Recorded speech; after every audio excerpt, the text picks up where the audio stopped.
So I was born in Baracaldo, it's a small town near Bilbao, which is the capital of Bizkaia. Around 2005, there was a project to open a Basque restaurant in Boise, and I was invited to come as a chef, and I came here for a year and a half, 2 years, something like that. We're in Boise, we opened the restaurant, we got it running.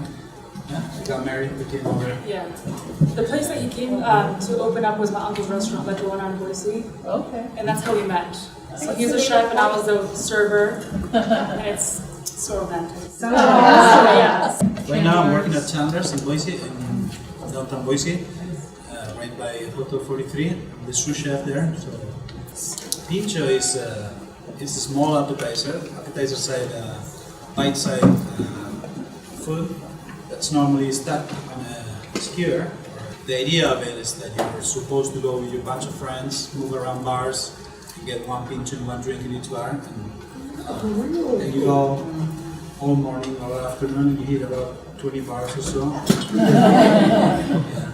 We got 3 hours of workshop, and we got a ton of appetizers in here, a ton of things that I put in the menu. I'm going to try to get all of them if possible, but I know I did a little far-fetched on the recipes. If not, I'm sure you guys are going to be able to do most of those ones at home since they're fairly easy. I didn't get any complications on any of those. Those are pintxos that you're going to see in every bar over there.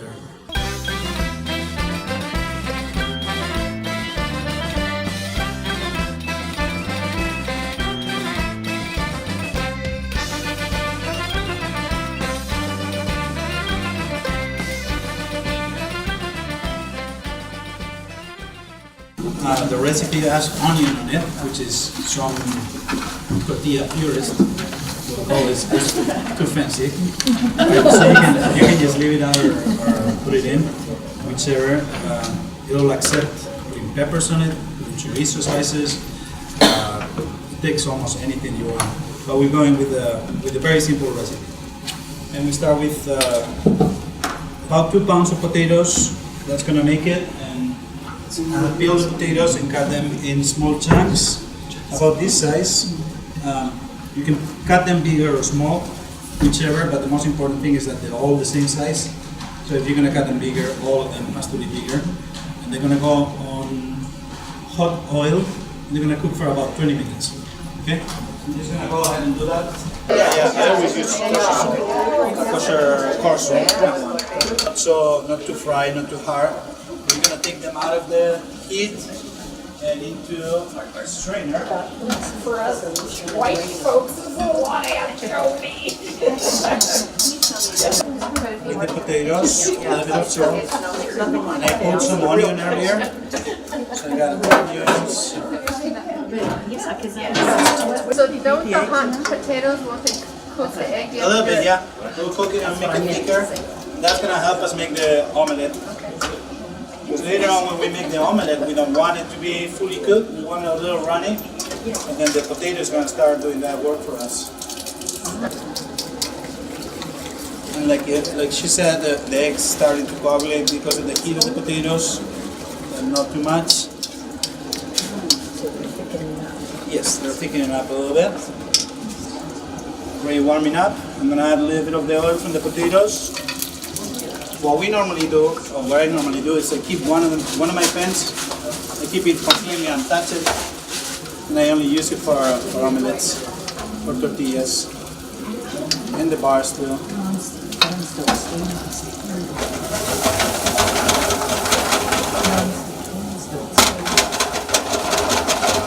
See how it's starting to coagulate?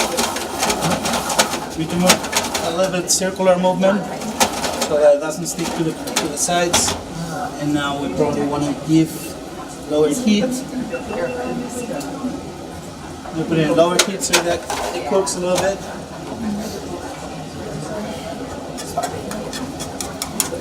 So you just want to make sure that it's not sticky, because now that I have to flip it, if it's sticking, or break, and it'll turn into a disaster. And now what I'm going to do is put a plate or a tray or something underneath. And a bit of oil. Slide it back in. Basics. That's official now. Thank you. So I'm gonna leave this right next to it. Delicious. Potatoes are creamy.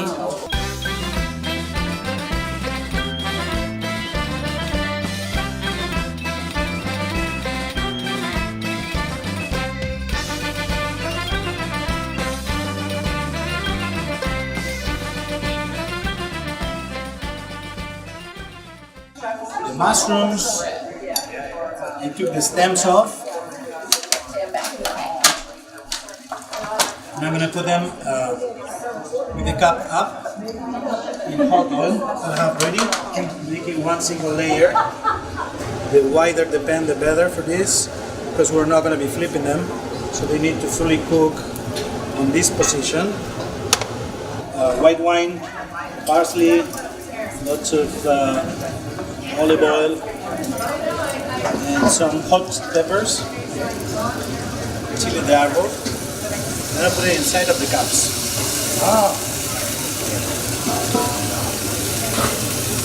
This really is one of my favorites, especially when you're bar hopping.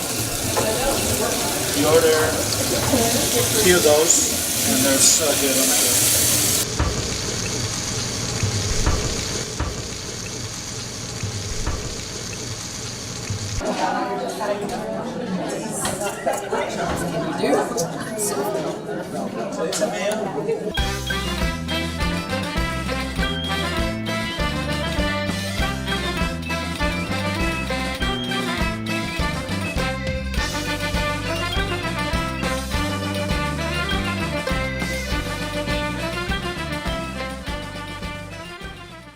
I cut some chorizos. Chorizos, I'm gonna cut them fairly big, right? Big chunks. And they're gonna go in hot oil to get some color on the skin.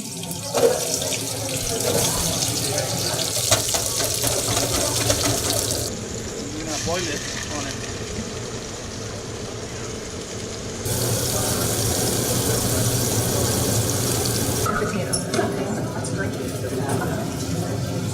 It's really good.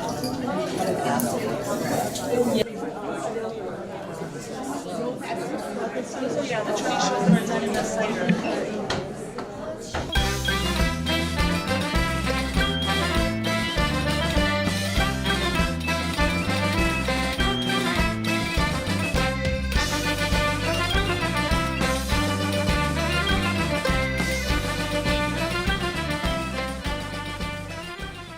So we're gonna do the hila. Hila is pretty simple. It's got the olive oil, stuffed with anchovies. We got these beautiful peppers that are peppers from Ibarra. Ibarra is a little town in the Basque Country. The whole town does nothing else but these peppers. So that's all they do. Those are called guindia peppers. So these ones are actually from our garden, and these are from outside of Donostia. Yeah. And these sometimes every once in a while it's like playing like Russian roulette. Like sometimes one of them can be spicy, but usually they're on the milder side. Yeah, they're normally sweet. It's pretty rare. More sweet, Especially at the beginning of the season. Yes, they're pickled, yeah. Vinegar and water 50-50. And I have them there for 3 months or so, and then they're ready to go. These ones are from last summer, actually. And I picked the peppers at the beginning of the season so that they're soft and the skin is not tough. I tried to do it at the end of the season, but the skin gets so tough that it's really unpleasant for eating. So if you guys want to grow them and want to pickle them, I recommend picking them at the beginning of the season. We use anchovy stuffed onions for much tastier. If you don't have a specialty market around, I'm sure you can just put it on. Yeah, Amazon. That's right. That could be a challenge.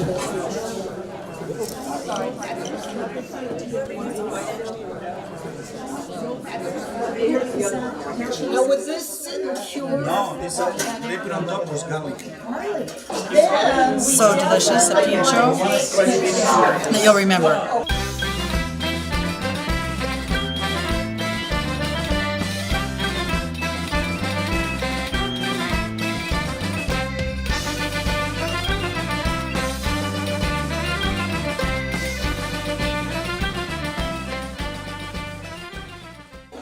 we're gonna use bonito, onions, and mayonnaise. And normally I use these kind of peppers, but since they're so hard to find, I'm gonna use a little jalapeno. Right? It's gonna give that a little spice. For this thing, we're gonna make a mayonnaise. I'm sure everybody knows how to make a mayonnaise, right? So I'm just gonna make one really easy recipe of mayonnaise for everybody to understand this. I'm gonna use 3 eggs in this one. Normally I do it with 1, but since it's such a big recipe, I'm gonna use 3 eggs. Yeah, he's on this one. That's the one with the two. So this much. This is sunflower oil.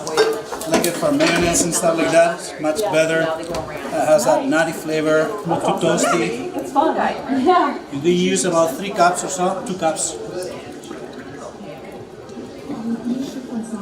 Measuring carefully. Yeah. On a taller glass, I put the egg in there. I put everything underneath, and then I heat the move.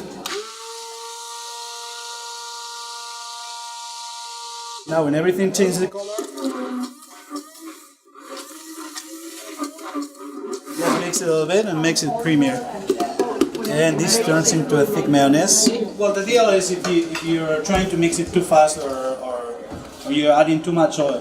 Normally the mayonnaise never breaks if it's too thin, so it's better to start off with little oil and then add as it goes.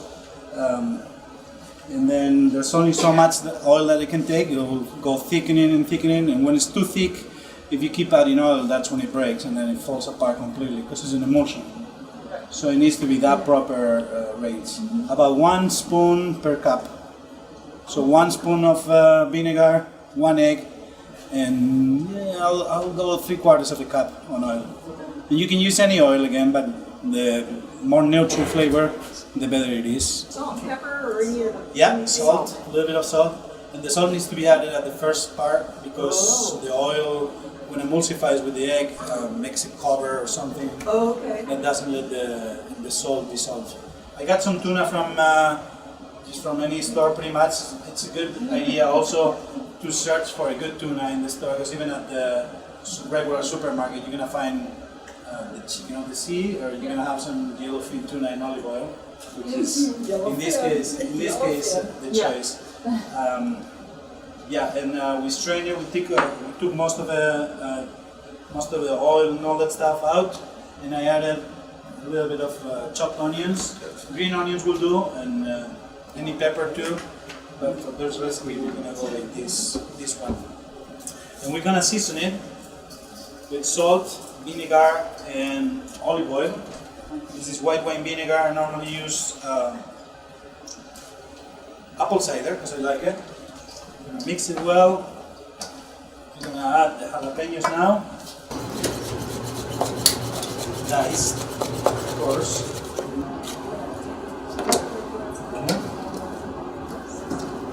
Okay, and now that it's mostly done, what we're gonna do is start plating on a piece of bread, like so.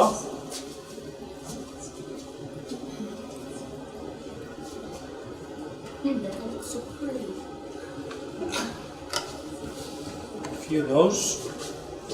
And we're gonna decorate them with more olives because we have a lot, and anchovies because they taste great.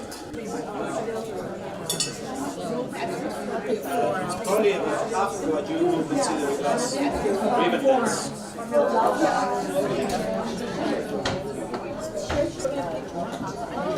We got a lot of food going on.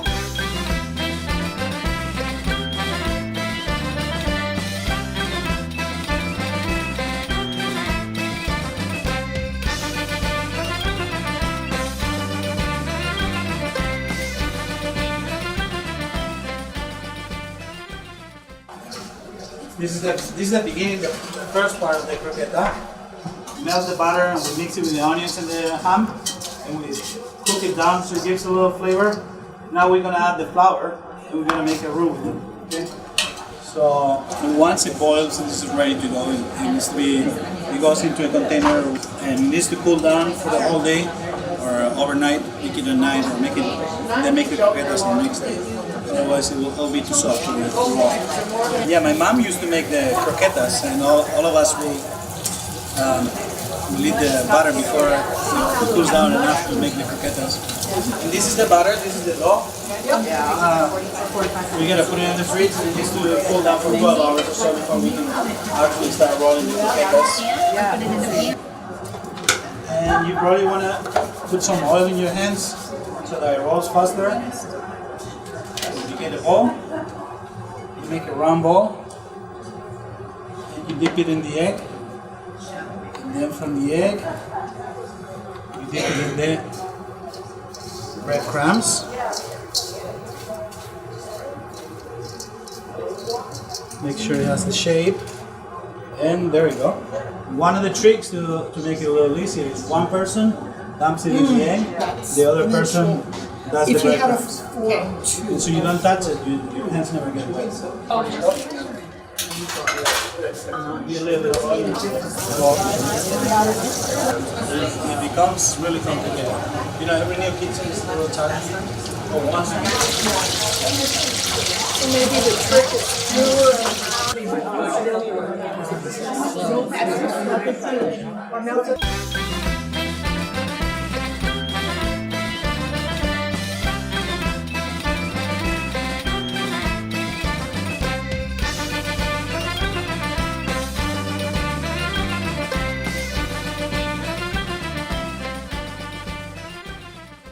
cinnamon, cumin, lemon juice.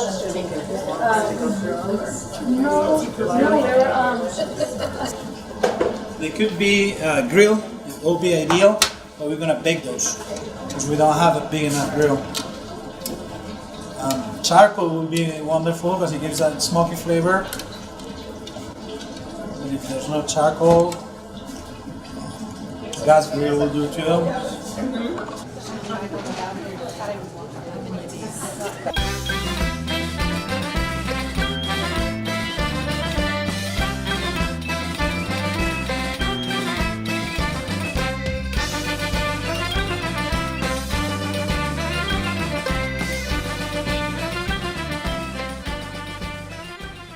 And what I'm going to do is season it. I cut it all in small pieces, in small fillets about this size. What I'm going to do is season it with salt, dust it in flour, and then it's going to go into the egg.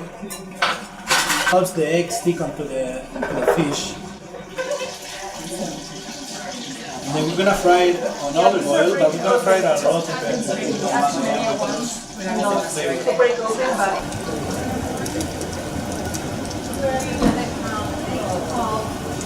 This is low temperature. We don't want to cook it or fry it or dry it. We want to confit. Some fried garlic that I fried earlier and I strained and dried. And this is going to be some flavor. Okay.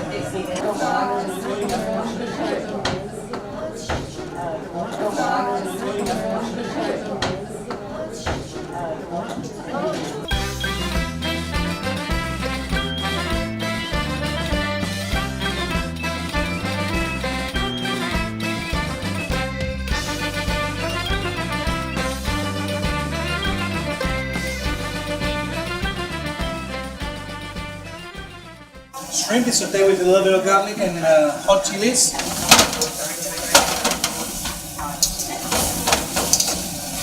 Fun, so it gets a lot of moving, challenging.